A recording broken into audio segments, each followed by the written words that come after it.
seperti Raden Ajeng Kartini.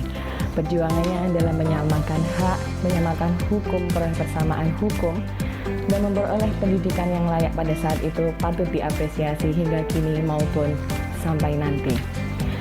Selepas kepergian Kartini, muncullah sosok Kartini baru. Seperti yang sudah berada di samping saya saat ini, Ibu Siti Zubaidah. Selamat pagi, Ibu. Selamat pagi, Mbak Oka.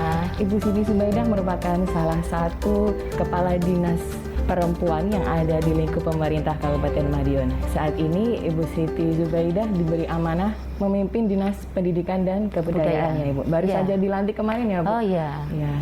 Bagaimana, Bu, kesibukannya saat ini, Bu? Kalau saat ini berarti di dalam organisasi yang baru, saya harus menyesuaikan diri. Di samping itu juga langsung melakukan suatu pekerjaan-pekerjaan. Jadi belajar sambil bekerja harus jadi satu. Iya, betul sekali, Bu. Nah, ini kan tema kita tentang Hari Kartini, Bu. Ya. Bagaimana Ibu memaknai Hari Kartini itu sendiri? Kalau menurut saya yang pertama, kita harus berterima kasih. Tuhan yang Maha Kuasa telah menciptakan Kartini di Indonesia ini. Kita sekarang tinggal melaksanakan, meneruskan perjuangannya. Ya, apa perjuangannya? Berarti kita harus bisa mengimplementasikan apa keinginan Kartini. Artinya, kalau kita memaknai Kartini, berarti kita harus yang pertama itu berterima kasih. Yang kedua, kita harus meningkatkan potensi atau kemampuan diri kita masing-masing supaya kita bisa sesuai dengan cita-cita Kartini. Kartini, ya. Itu. Betul sekali, Bu. Nah, berbicara tentang Kartini tentu tidak bisa lepas dengan perjuangan. Menurut Ibu, perjuangan apa yang bisa kita lakukan di era modern ini? Kalau di era modern ini, yang pertama kita itu harus perjuangan untuk meningkatkan potensi pada diri sendiri dan juga bermanfaat bagi orang lain. Sesuai dengan Sustainable Development Goals, khususnya goals kelima, bahwa kesetaraan gender. Kesetaraan gender itu adalah mengamanatkan bahwa antara laki-laki, perempuan, kemudian disabilitas, kaum minoritas itu harus punya persamaan di dalam peran dan berpartisipasi di dalam pembangunan. Nah, sekarang kita harus memaknai dengan seperti itu, karena kita harus pertama memahami, mengenali diri sendiri. Kemudian kita memahami, setelah kenal kita paham. Setelah paham kita meningkatkan potensi.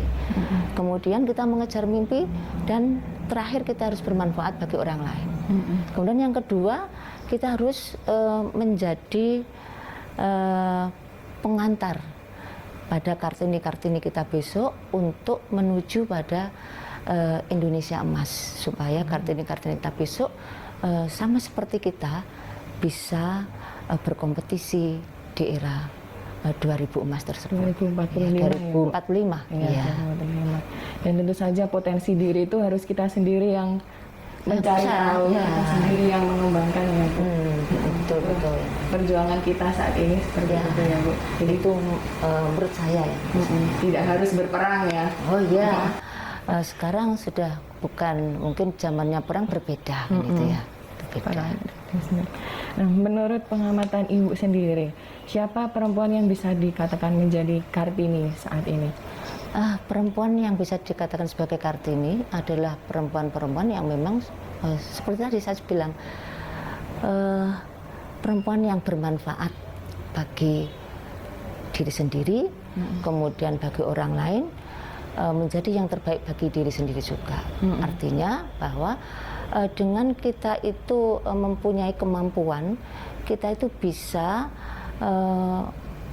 mengeksplor diri sendiri kita. Kemudian dengan kita mengeksplor diri sendiri, kita juga bisa bermanfaat bagi orang lain.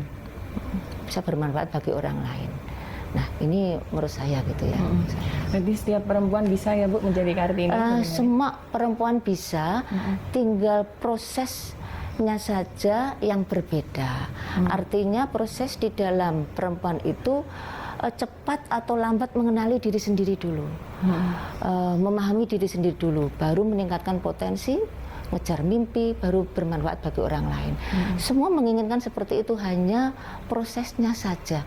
Ada yang mulus, ada yang mungkin ada satu ganjalan-ganjalan tertentu. Ya, kita berdoa semoga segera cepat bisa bermanfaat bagi sesama. Ya, betul sekali ya, Bu. Nah, menjadi seorang kepala dinas, menjadi pimpinan OPD tentu saja tidak mudah ya, Ibu. Bagaimana memposisikan diri Ibu ini sebagai kepala dinas, juga sebagai istri sekaligus ibu? Nah, ini proses itu bukan satu yang instan. Iya, instan bukan. Karena kita mulai dulu itu adalah mulai saya belum menjabat sebagai kepala dinas. Saya memang harus selalu dihadapkan dengan pembagian-pembagian waktu itu, antara untuk keluarga, antara untuk masyarakat, dan juga untuk di organisasi. Nah, bagaimana saya cara itu adalah membaginya. Saya melakukan ini dengan mengalir saja. Artinya kita melihat prioritas-prioritas dulu yang mana yang diutamakan. Kalau suatu saat ini kita harus prioritasnya adalah untuk di pekerjaan kita, harus kita full di pekerjaan. Sebagai contohnya seperti ini. Waktu dulu saya belum menjadi kepala dinas ya. Saya mulai pertama awal karir itu sebagai sekretaris kecamatan. Nah, di sana itu tahun 98 sampai tahun 2005 gitu ya. Waktu itu anak-anak masih kecil-kecil sehingga juga masih membutuhkan kita sebagai orang tua. Nah, di dunia kerja juga membutuhkan saya. Waktu itu sebagai sekretaris kecamatan tetap juga mendampingi di PKK. Yang suatu saat memang ada suatu kegiatan yang saya tidak bisa meninggalkan anak saya karena di rumah tidak ada yang saya titipi. Yaitu pengambilan keputusan, anak saya harus saya bawa. Waktu itu pakai motor, ya dulu masih pakai motor ya, pakai motor ya. Kalau sekarang saya melihat itu sudah biasa ya, lumrah ya, pakai motor. Kemudian di sana karena saya harus memberikan pembinaan kepada masyarakat, anak saya untungnya pada saat itu tidur. Saya tidurkan saja kalau namanya di itu ada lincak itu ya, di lincak atau bangku yang dari duduk bambu, saya tidurkan di situ. Nah, saya mulai pembinaan. Nah, ini yang saya lakukan, tapi itu adalah merupakan hal yang wajar bagi saya. Jadi bukan mengada-ada, artinya apa? Dua tujuan saya tercapai. Satu, saya tidak meninggalkan anak. Yang kedua, tanggung jawab di pembinaan itu bisa dilakukan. Jadi jangan sampai karir atau keluarga itu menghambat gitu ya? Iya, itu. Kalau ini di saya ya, karena saya menganggap itu bisa dijalani kan itu. Pada saat itu usia berapa Bu putranya? Usia 1,5 tahun. Masih kecil. Jadi dia 1,5 tahun karena lahirnya tahun 97 waktu itu.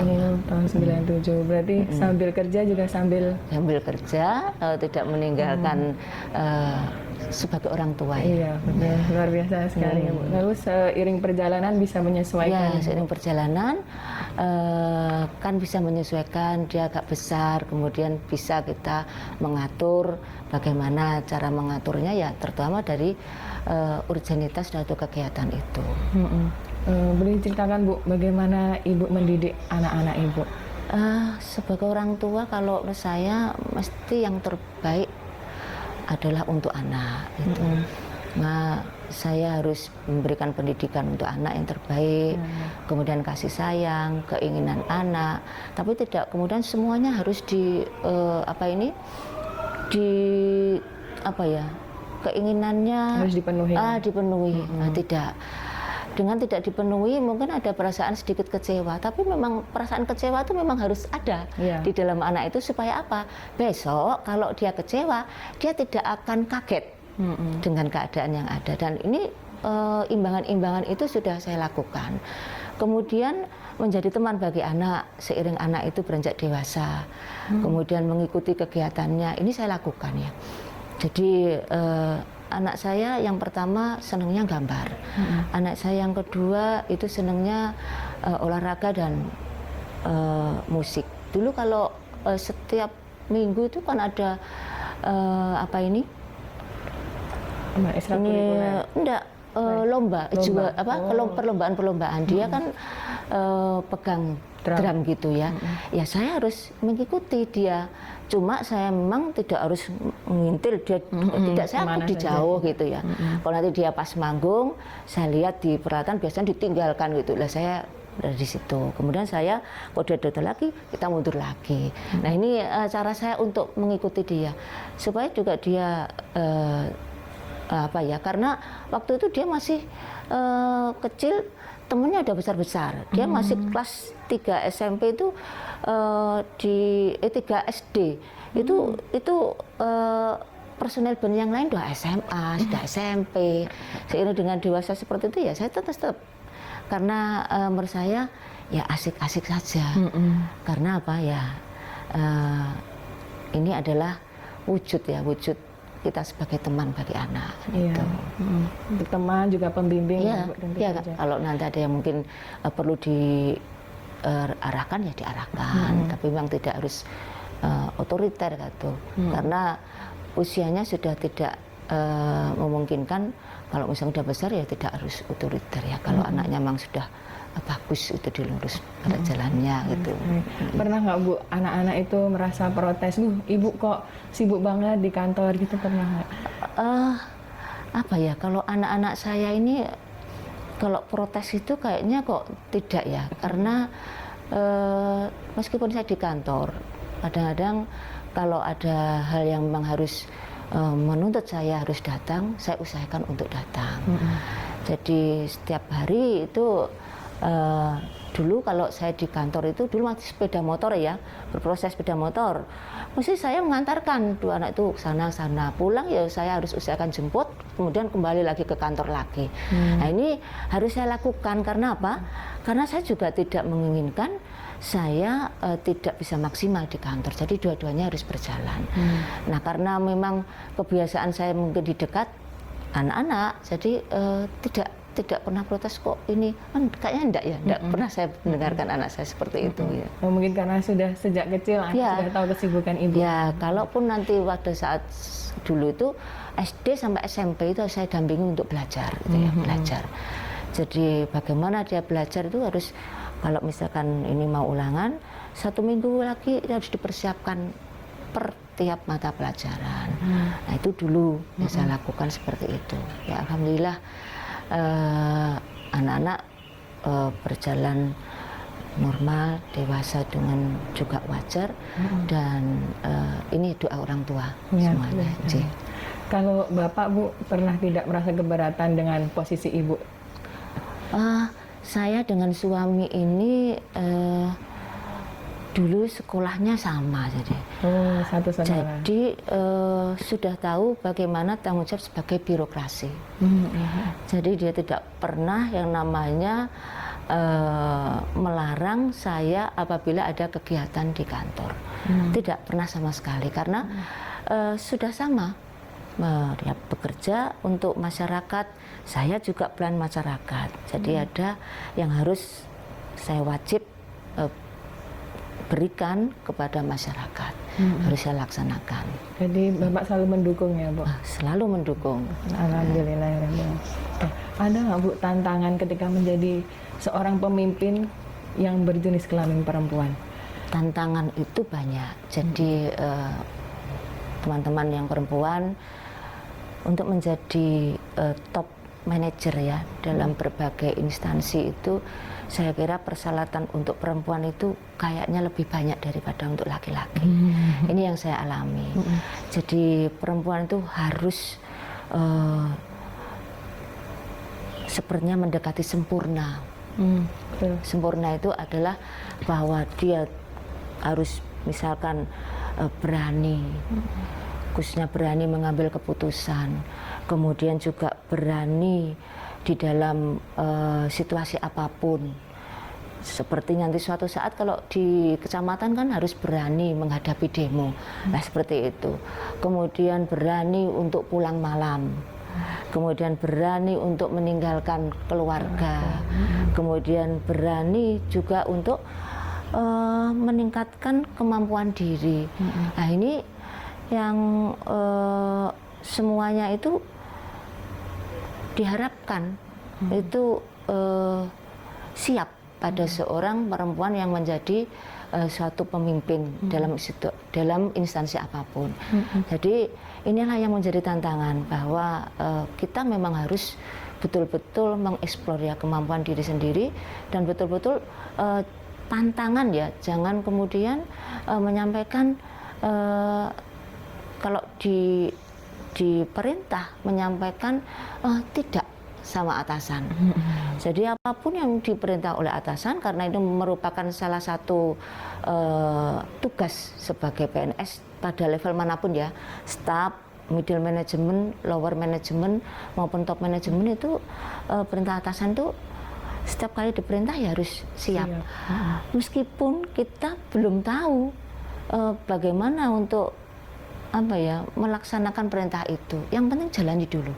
Kalau nanti kita tidak bisa, pasti ada jalan. Misalkan tidak bisa lagi, kita sampaikan pimpinan, mungkin ada petunjuk untuk bisa melakukan ini. Nah, ini yang diharapkan oleh pimpinan.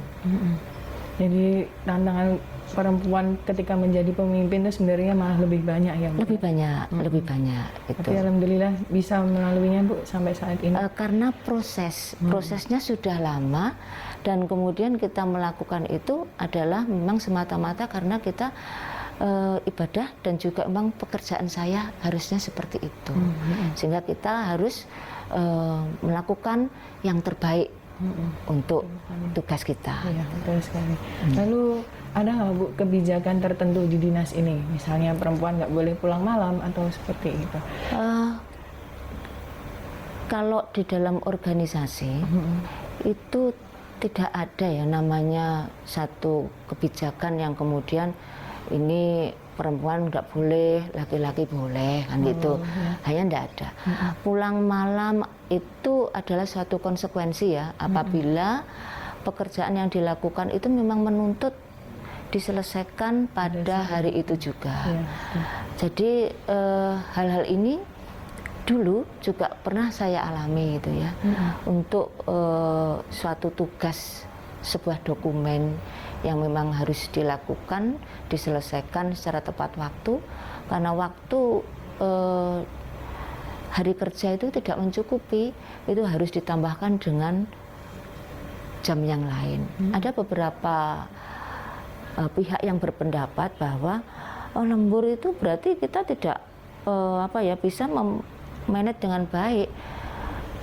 Mungkin satu situasi yang memerlukan pekerjaan itu harus dilakukan karena pekerjaan memang terlalu banyak gitu ya, terlalu banyak ya, lembur itu sah-sah saja. Bukan berarti itu adalah ketidakmampuan kita untuk memanage anak buah. Tapi tidak terus kemudian setiap hari lembur terus kan gitu, tidak. Insidental waktu-waktu tertentu itu. Berarti tidak ada ya, Bu, pembedaan laki-laki maupun perempuan gitu? Tidak ada. Apalagi kalau nanti menginginkan bahwa kita harus mempunyai impian menjadi pimpinan di suatu organisasi, itu jangan menjadi suatu hambatan gitu ya. Itu kita harus siap melakukan tugas apapun. Ya, betul sekali. Ada ya, Bu, problem tentang pendidikan di Kabupaten Madiun ini yang masih menjadi tugas bagi seorang pemimpin. Oh iya, saat saya masuk, saya sudah mulai untuk belajar mengenai permasalahan-permasalahan yang ada di sini. Salah satunya permasalahan yang urgen yang sekarang ini juga berkaitan dengan pandemi COVID ini adalah pembelajaran jarak, pembelajaran tatap muka. Ya.